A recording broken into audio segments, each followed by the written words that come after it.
Baik, untuk kesulitan atau hambatan yang dirasakan oleh UPK Entikong dari program PNPM ini, khusus untuk program SPP, itu ada enggak?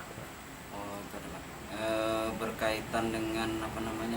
Pertama, identifikasi anggota kelompok itu yang kita benar-benar memastikan benar-benar warganya itu memang membutuhkan pinjamannya. Yang kedua, memastikan domisili anggota, apakah memang warga dari desa Entikong atau kecamatan Entikong, itu yang juga, karena memang kendalanya ada beberapa yang kemarin-kemarin itu peminjam itu memang domisilinya ternyata kurang jelas gitu Pak. Sehingga ada juga dana yang memang tidak kembali, itu salah satunya. Nah, kalau memang warga sini sih alhamdulillah memang lancar pengembalian mereka. Tapi secara keseluruhan gimana? Lancar atau Kalau secara gimana? keseluruhan dinilai dari tingkat kabupaten, kita memang terkendala itu tunggakan kita ini nomor 5 yang terbesar. Karena kalau nomor 1 itu kecamatan Jangkang, kalau kita yang urutan kelima, kita tunggakan sampai bulan November kemarin 118-an juta. Nah, itu yang memang menyelesaikan. Ini indikasinya memang salah satu lokasi yang penyumbang besar adalah dari kelompok yang jarak kelompok dengan UPK ini juga cukup jauh, karena memang ada di desa yang terulu, desa Palapasang dan desa Serutun Bawang, sehingga pengembalian mereka mungkin kurang lancar. Baik, tapi secara keseluruhan program SPP itu Ya, berjalan baik ya? secara penilaian saya sih memang cukup sehat di sini. Ya, cukup sehat ya. Yang bisa dikembangkan lah untuk kedepannya. Sampai bisa mendapat surplus itu gimana?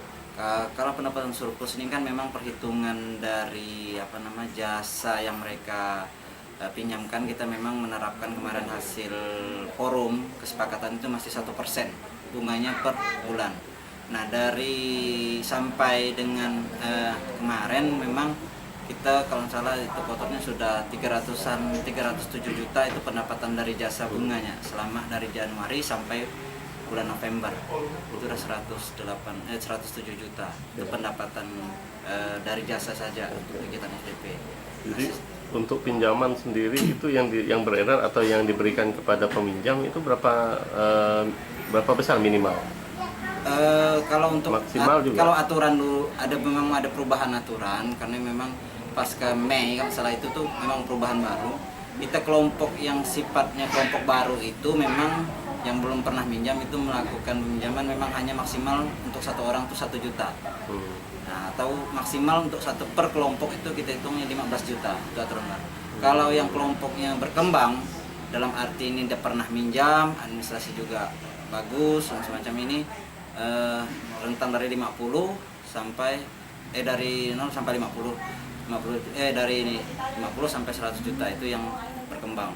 Nah, kalau yang memang matang, bahasa matang ini ada 2 kategori juga. Yang siap, kelompok siap ini kelompok yang memang dia hanya sifatnya menyalurkan ke anggota, atau juga bisa mengembangkan pinjaman dari sini, bisa mengembangkan usaha juga tersendiri lah. Mereka bisa pinjamkan ke orang lain. Nah, itu kalau itu maksimalnya 250 juta kalau yang kelompok yang bisa mengembangkan itu. Tapi rata-rata untuk Kecamatan Entikong baru 10 yang kita nilai kelompok ini benar matang, tapi masih sifatnya mereka hanya pinjam dari sini, habis itu menyalurkannya ke anggota. Jadi masih setakat itu. Dan mudah-mudahan memang kita identifikasi ada beberapa kelompok yang mungkin nanti ke depannya kita harapkan mereka bisa minjam lebih besar, dan itu bisa mereka kembangkan untuk dipinjamkan lagi ke anggota yang lain gitu. Tersendiri. Baik.